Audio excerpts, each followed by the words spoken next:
here at Carnegie, and greetings also to those of you who are joining us online. This isn't my typical thing, but I am instructed to tell everyone there is a hashtag. It's Bernie CEIP. My name is Sarah Chayes. I'm a senior fellow here at the Carnegie Endowment in the Democracy and Rule of Law program. So talk about needs no introduction. I mean, I'll do a little bit anyway. Bernie Sanders is the independent US Senator for the state of Vermont, whose people he's served here in Washington for 27 years. That gives him some perspective on these interesting times. His presidential campaign consistently, insistently, put some uncomfortable issues on the table. They have to do with integrity of government and the reality of democracy beyond the ballot box. He's continued that work since the election. He's recently traveled to Europe, and he's here at Carnegie to share some reflections on threats he sees here, but on the other side of the Atlantic as well, to government in the interests of the governed. Senator Sanders.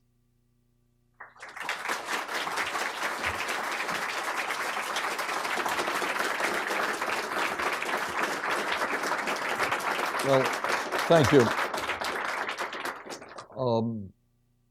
Let me thank Sarah for that introduction. Let me thank all of you for coming out. And let me thank the Carnegie Endowment for hosting this event.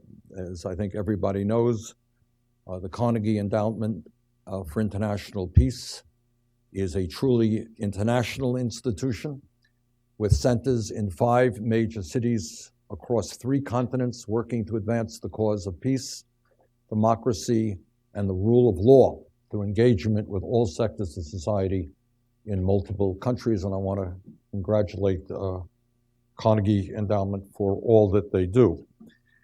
My remarks today, you'll be happy to know, are going to be fairly brief.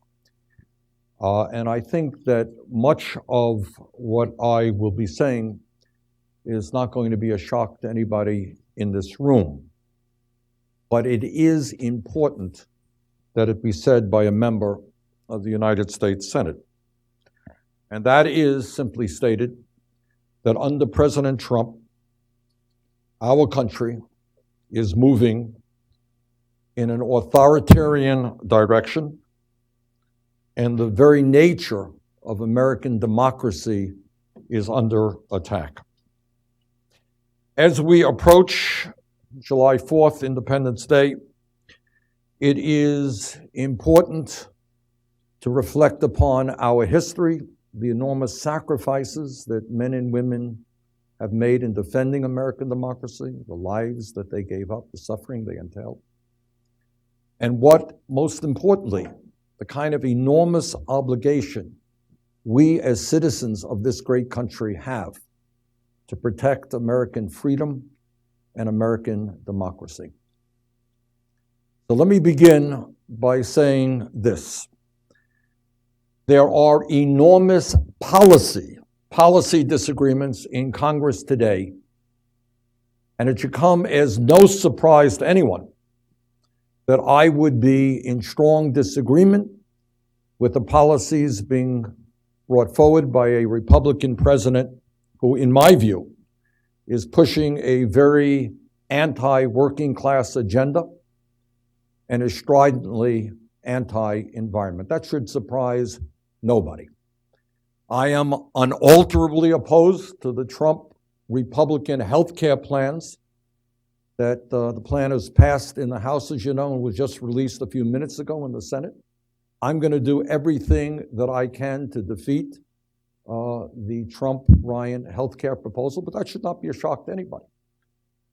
In fact, I support a Medicare for All single-payer program, and I'm not surprised that a Republican president does not support my point of view. I am not shocked that President Trump does not support a single-payer health care plan. Nothing surprising about that. I believe that climate change is one of the most immediate and pressing concerns that face the entire planet.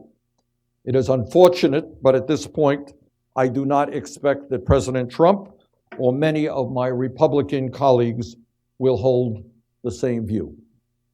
Disappointing, but not surprising.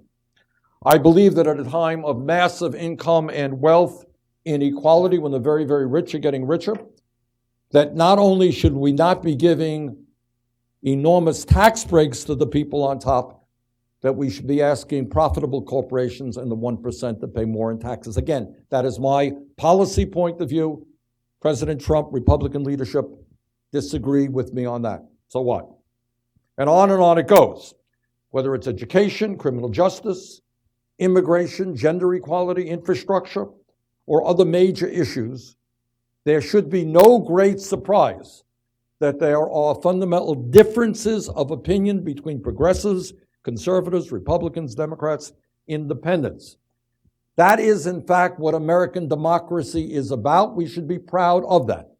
And we should be prepared to engage in the kind of debate that strengthens, that brings forth our point of view, and listen respectfully to people who have a different perspective. But there is one very fundamental issue that we should not be disagreeing about. And that is, no matter what our political perspective, whether we are progressives, conservatives, or moderates, we must do everything that we can to preserve American democracy and oppose the current drift toward authoritarianism that I believe President Trump represents. And that is why I am here today. And let me give you some very specific examples of what I mean. It is no great secret to anyone here that public officials and politicians try to make the very best case they can for their point of view. And that's Republicans, Democrats, progressives, conservatives, whatever. And they try to explain why their position is better than their opponents. It is also, and I will not shock anybody in this room, to suggest that politicians sometimes stretch the facts. I know, it's happened once or twice, to make their best case. All right, that's what goes on and has always gone on. But there is no politician that I know, and certainly no president in the history of our country, who has told as many outrageous and blatant lies as Donald Trump has. Donald Trump told the American people that 3 to 5 million people voted illegally in the last election. His administration officials have repeated that claim. But let us be clear. It's not wrong. It is a blatant lie. There is no evidence whatsoever for it. Republican election administrators from Mississippi to Nevada have stated their confidence that the 2016 election was not tainted by fraudulent voting. In fact, the Bipartisan National Association of Secretaries of State cast doubt on Trump's lies, stating, quote, "In the lead up to the November 2016 election, Secretaries of State expressed their confidence in the systemic integrity of our election process as a bipartisan group, and they stand behind that statement today," end of quote. Democrats and Republicans together making that statement. Now, this lie about our elections is also not simply the ravings of a sore winner. It is repeated with the intent of delegitimizing our electoral system. And this is a very big deal, because it sends a message to every Republican governor in the country who is so inclined to accelerate efforts to suppress the vote, to make it harder for people of color, poor people, old people, and young people to participate in the political process, to stop people from voting who might vote against Donald Trump or other Republicans.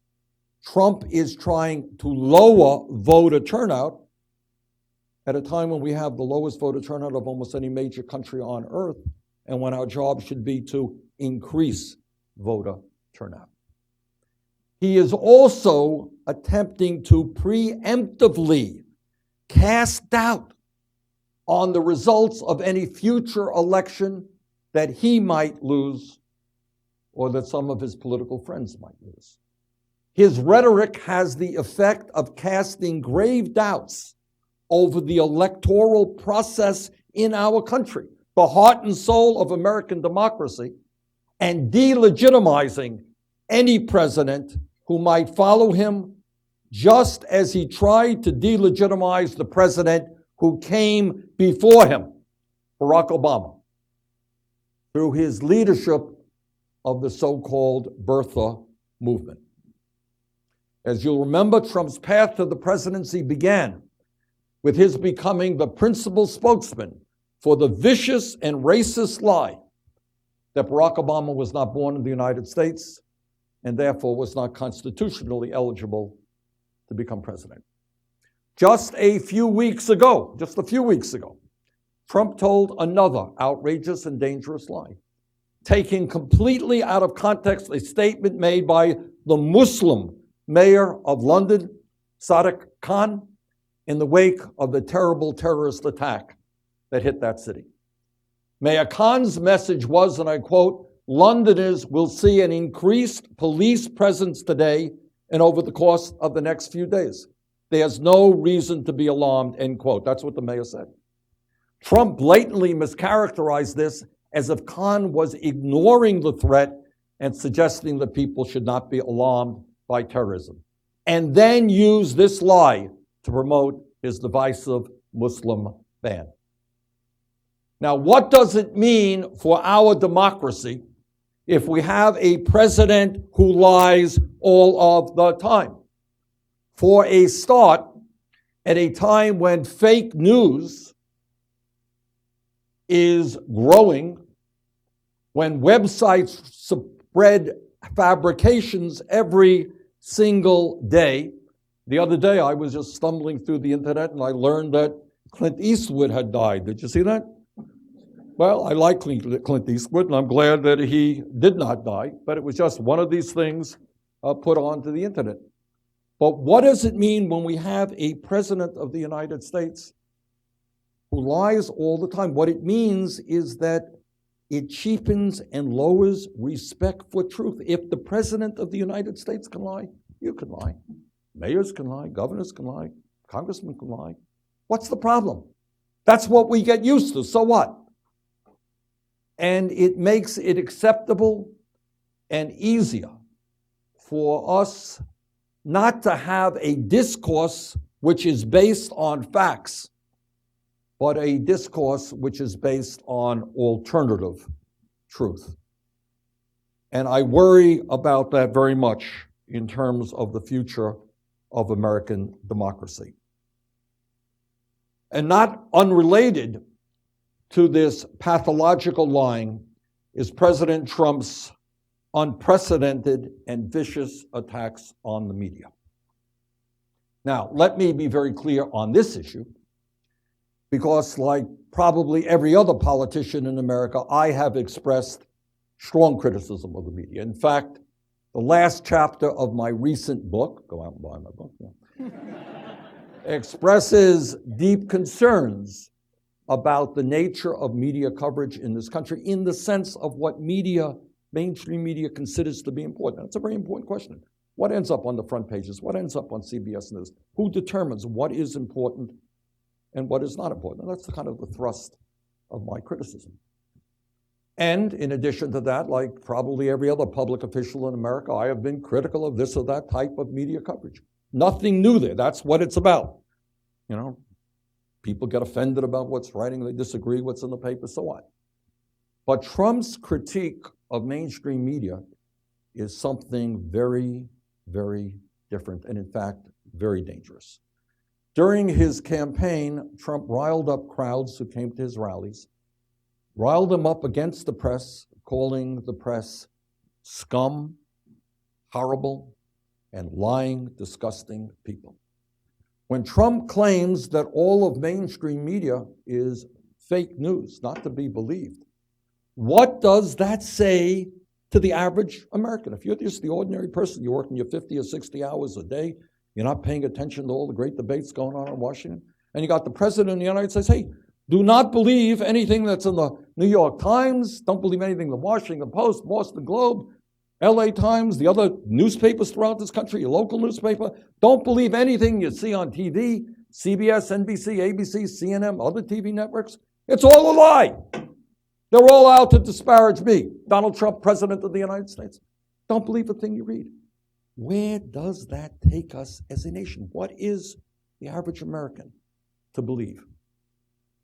Now, back in January, when Trump was being criticized for offering alternative facts about the size of his inauguration crowd, Republican Congressman Lamar Smith of Texas put it this way, and I want you to think about this for a moment. This is what Congressman Smith said. He said, quote, "Better to get your news directly from the president.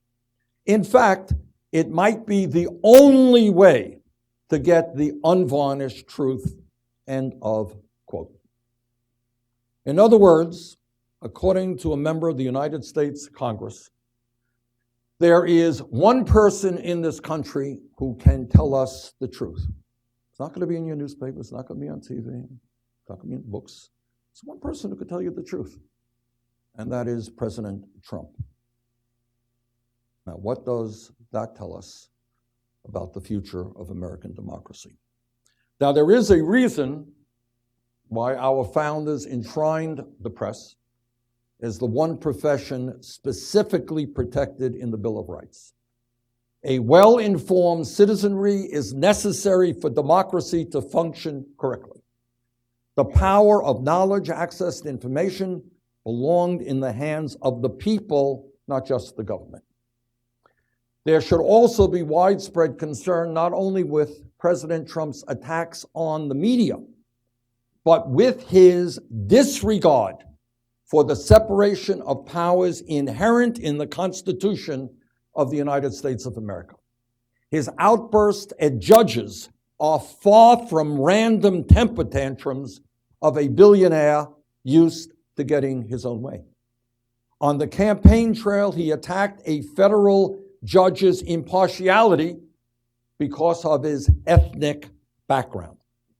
And as president, he attacked the federal judge who blocked his immigration executive order, referring to him as a so-called judge. What is even more alarming was Donald Trump's insistence that the judiciary itself did not have the power to even review his immigration orders. These statements do not simply reveal disagreement with court rulings, which would not be unusual. Probably every president has had disagreements with the rulings of one court or another. But rather, an effort to delegitimize. When you keep attacking the judiciary, you are delegitimizing a co-equal branch of government and diminishing its constitutional ability to limit and constrain the power of the presidency. All of these tendencies are even more concerning when understood in the light of Trump's consistent admiration for authoritarian leaders all over the world. Now, many Americans, including myself, find it rather strange that the President of the United States, we are a nation that has led the world in promoting democracy. In fact, we have spent hundreds of millions of dollars over the years teaching developing countries how to move to a constitutional democracies. And we should be proud of that.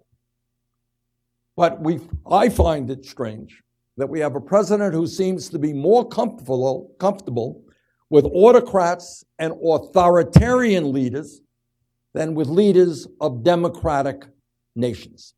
How does it happen that we have a president who attacks everyone, Democrats, Republicans, business leaders, beauty queens, journalists, movie stars, yet at the same time has nothing but nice things to say about Russian President Vladimir Putin and other authoritarian leaders. Frankly, I know that many Americans are scratching their heads, really trying to figure out why Trump has such an affinity for President Putin, a man who has severely repressed democracy in his own country, has spent the last number of years trying to destabilize democracy in countries throughout the world, and obviously in the United States in the 2016 elections, and who is trying to weaken the transatlantic alliance. When questioned about Vladimir Putin's murders, or alleged murders of journalists, after briefly acknowledging the concern, President Trump responded, quote, "He's running his country, and at least he's a leader, unlike what we have in this country," end of quote. Why does President Trump have such kind words for President Duterte of the Philippines, who is seriously undermining civil rights and civil liberties in his own country? Why does he seem so comfortable with the leaders of Saudi Arabia, a hereditary monarchy which treats women as third-class citizens and which promotes Wahhabism, a radical and extreme version of Islam that has spread throughout the Muslim world? Just yesterday, President Trump sent congratulations to Saudi Prince Mohammed bin Salman, congratulating him on his elevation to crown prince. Really, Mr. President, are we terribly excited that Saudi Arabia will remain an undemocratic monarchy for the foreseeable future? But again, this is a pattern. In April, we saw Trump send congratulations to Turkish President Erdogan for his victory in a referendum that would vastly expand Erdogan's power and further weaken Turkey's democracy. But Trump had nothing to say in May when, just after a meeting in the White House, Erdogan's bodyguards beat up a number of peaceful protesters right here in Washington, D.C. Let me also be clear that the drift toward authoritarianism is not just something we are seeing in the United States of America. Around the world, in the Middle East, in Europe, and elsewhere, we have seen the resurgence of a politics of resentment and bigotry, where legitimate anger about unaccountable and ineffective governance has been exploited by leaders who seek to divide us rather than bring us together. Where understandable fear about personal safety and security has been used to curtail people's rights and to surveil and control them. What has been going on in the global economy and why there is so much distrust and alienation from governments around the world is frankly beyond the theme of my remarks today. But let me just say this, that in the United States over the last 40 years, we have seen a significant shrinkage of our middle class. We have people today working 2 or 3 jobs, people scared to death about the future of their children, while almost all new income and wealth is going to the people on top. But this is not just an American phenomenon. All over the world, we are seeing that same tendency. And today, in the global economy, if you can believe it, we have a situation where the top 1% now owns more wealth than the bottom 99%, and where a handful of billionaires now own more wealth than the bottom half of the world's population, 3.7 billion people. So a lot of this takes place in the reality that people in our own country and around the world are being left behind in terms of the global economy. And all over the world, people are angry, and they're feeling that nobody is listening to their pain. Let me conclude my remarks in the way that I began them. And that is that our country, the international community, and in fact, our planet, face enormous problems. Our job as a people, it seems to me, is to lay these very serious issues out on the table, bring them forward. What are they? Whether it's the economy, whether it's climate change, whether it's education, whatever it may be, and to have serious discussions about how we can go forward as a people to address these problems, respecting the points of view of folks who may disagree with us. Our duty is to respect our Constitution and to strengthen our democracy, not to undermine it. And in this regard, I would hope that all of us, whether we are Republicans or Democrats or independents, whether we are progressives, conservatives, or moderates, that all of us can come together to, in fact, protect the country that we love, to improve the quality of our democracy, and to stand up firmly against those who would move us toward authoritarianism. Thank you all very much.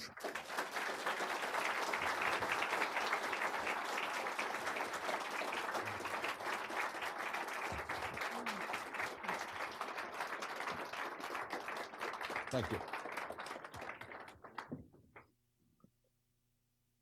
As you can imagine, I'm going to take the prerogative here just to start off with a couple of questions. You're making a really clear distinction between disagreements around policy decisions or policy directions and the fundamental architecture of government. How come I could not have said that as well in my remarks as you've just said? Yes, that's exactly what I was trying to do, and she said it in 2 sentences. All right. In other words, look, in a democracy, in this room, certainly in the Congress, people are going to have wildly different points of view about the Republican health care plan that's coming down, about environment, about gender equality, all those issues. We have differences of opinion. So what? It's called democracy. We argue it out. I ask people to vote for me. Trump asks people to vote for me. That's the way the world is. But you're right. I interrupted you, and I didn't mean to do that, but we have done that historically within a certain architecture. That's a good word. A framework that you have your rights and I have my rights. But what makes this president different, very different from another president, conservative Republican, George W. Bush, right, who played by the rules. He had his point of view. I opposed them virtually every day. But this is something different and I think very, very dangerous, and it's something that conservatives and progressives have got to come together and say, look, we disagree on everything, but we don't disagree that we are a democracy and that we're going to oppose efforts to move to authoritarianism. You've implied this, but you've been in this business for decades. Is this new? I mean, we had the McCarthy era in this country. We had real violence in the 1960s. What about this feels new to you? That's a great question, and I think it is new. Look, you're right. We have McCarthyism. We've had violence. We've had, this country has had its share of terrible, terrible problems. So the idea that we're facing problems is not new, but when you add it all together, when you see a president, and again, this does not give me any partisan joy. It really does not. But when we have a president who lies all of the time, that is something new. That is something new. When you have the kind of attacks against the media that we have seen, that is unprecedented. When you have this affection for authoritarian leaders, that is different. We have had, and will continue to have, we have alliances with people whose views we don't like. Nothing new about that. For geopolitical reasons, the United States has allied. But I think something more is going on there. There seems to be on the part of Trump an actual affection for a strongman type of government. And that should be of concern to all of us. Democracy is a means, right? In a way, it's a means to an end. No, I don't think so. I don't think so. Okay. I don't think so. Well, democracy is an end in itself. And it says, and I believe this very strongly, it says that, look, what we want is you all to be thinking and participating in the political process. That is an end. And you may end up disagreeing with me. Maybe you're going to vote me out of office. Maybe you're going to defeat legislation that I've offered. I got to accept that. But I have said a million times, and let me repeat it here today as a U.S. Senator from Vermont, I work very hard in my state to increase voter turnout. And I don't go looking around and say, oh, there's a conservative part of the state. You know, we get those people voting, they may vote against me. How do we lower the voter turnout in certain parts of the state? Never occurred to me for a second. I want a large voter turnout. For 40 years, I've been talking about the embarrassment of us having one of the lowest voter turnouts of any major country on earth. You know, we had in the midterm elections in 2014, 37% of the people voted. Yeah. How poor people overwhelmingly don't vote. Young people don't vote. We got to change that. I want people to vote. So democracy to me is an end in itself. I want a vibrant democracy where people, young people, working people understand what's going on. They regard the importance of these issues. They disagree respectfully with each other. So to me, democracy is very much an end, not just a means to the points of view that I happen to believe. Yeah, and I didn't mean a means to a specific policy outcome. What I was driving at was something to do with integrity and fairness. And that's something that really, of government, and it's something that really galvanized voters here this election on both sides of the political divide. Where the word corruption became a really major word in an electoral campaign for the first time, and it's been galvanizing people all over the world. And just, I think yesterday or the day before in France, 2 ministers had to step down. They weren't convicted of anything, but there were serious allegations of them having used, put campaign workers into public positions so they could be paid out of public salary. On the other hand, the Supreme Court last year handed down a decision in the corruption case of former Virginia Governor Bob McDonnell that narrowed down the definition of corruption to something. It's not just quid pro quo, but what kind of quid for what kind of quo? The question I want to ask is there a split at the moment between the way ordinary people in the United States and in other countries around the world understand what type of integrity they ought to expect from their government officials, and the way government officials understand those? I look at it a little bit differently as I approach the issue. I would say that the vast majority of the American people, whether they are conservative, Republicans, progressive, Democrats, feel that our political system is corrupt in this sense. Mm-hmm. That right now, if we have any billionaires in the room, they know that they can spend unlimited, hundreds and hundreds of millions of dollars to influence elections. And I would say that the vast majority of the American people think that that is fundamentally wrong.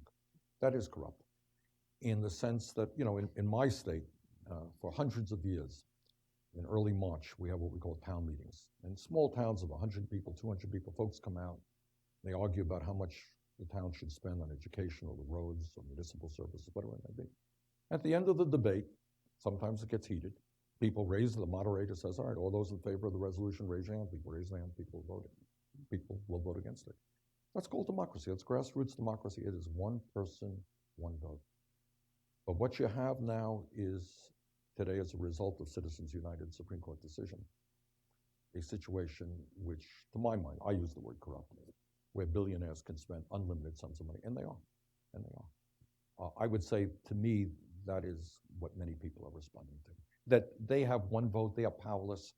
Does government listen to them? Government will listen to billionaires. I think you can make the case that you can probably trace virtually every major piece of legislation on the floor today to powerful special interests who essentially paid to get that legislation on the floor. So it's beyond just the ballot box. It's what happens between elections. Absolutely. Let me open the floor. We don't have much time, but at least I think we can take one or two questions. Right there, sir, in the yeah. And if you'd wait for a microphone to arrive. And could you please introduce yourself? briefly. Thank you so much. My name is Kanan Srinivasan. I've come from Loudoun County in neighboring state of Virginia. Thank you so much for taking my question, Senator. My question is, I absolutely agree with whatever you said. It's a phenomenal message. What's the way forward? And where do you think the two political parties, I happen to be a Democrat, or the Republicans, how do you think that we are going to come out of this and get better? What I think is, and I know, I was in the House for 16 years. I've been in the Senate now for almost 10 years, so I get to know a lot of Republicans. And a lot of very decent Republicans. I have friends who are Republicans. They happen to disagree with me on everything. I disagree with them on everything. Doesn't make me a better human being or them a better human being. That's the way it is. And I think what we have, and the reason I'm here today, is just to raise this issue, to say, okay, you're going to be voting for what I think is a disastrous health care bill. That's fine. You don't believe that climate change is real. Okay, you're wrong, but that's okay too.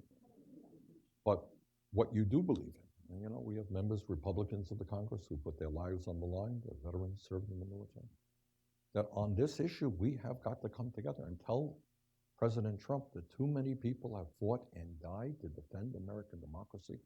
We are not going to move toward one-person rule. We're not going to move toward authoritarianism. We have a Constitution, which is an extraordinary document, and there are ways to change the Constitution if we choose to amend it. But that there has to be a coming together to say, to an acknowledgement, yeah, we disagree on the issues. That's serious. We've got to argue about that.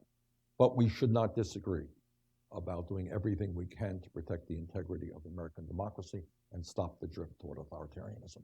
And there are Republicans who, in the privacy, in a private conversation, would tell you exactly the same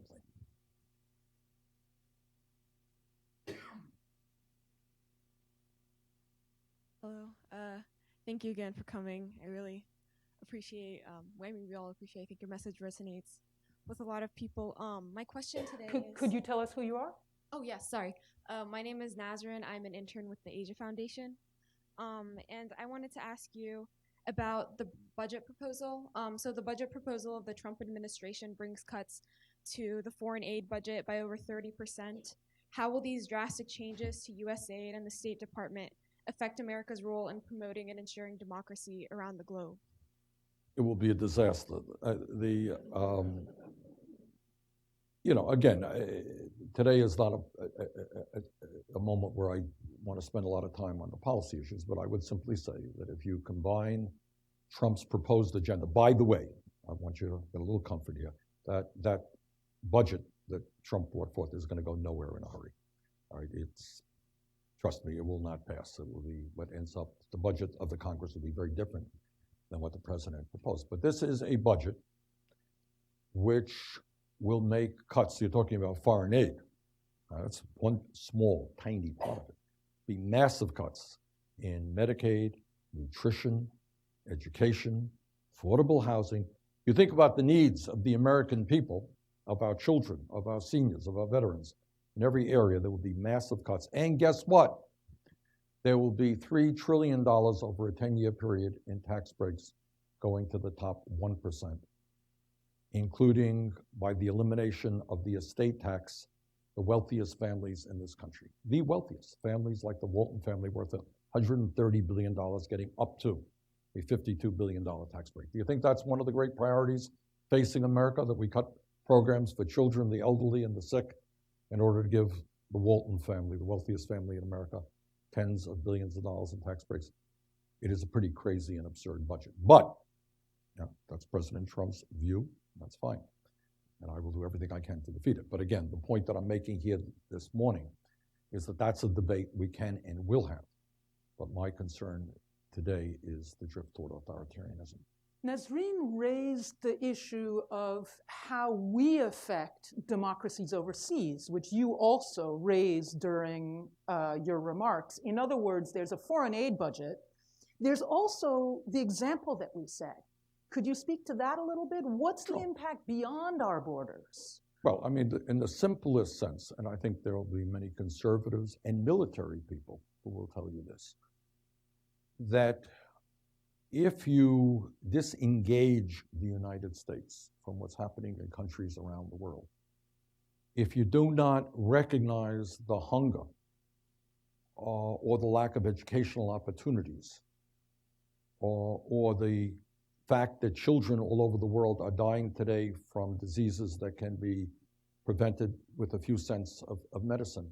If you don't recognize that and you create a vacuum out there, you create the climate by which terrorism can grow.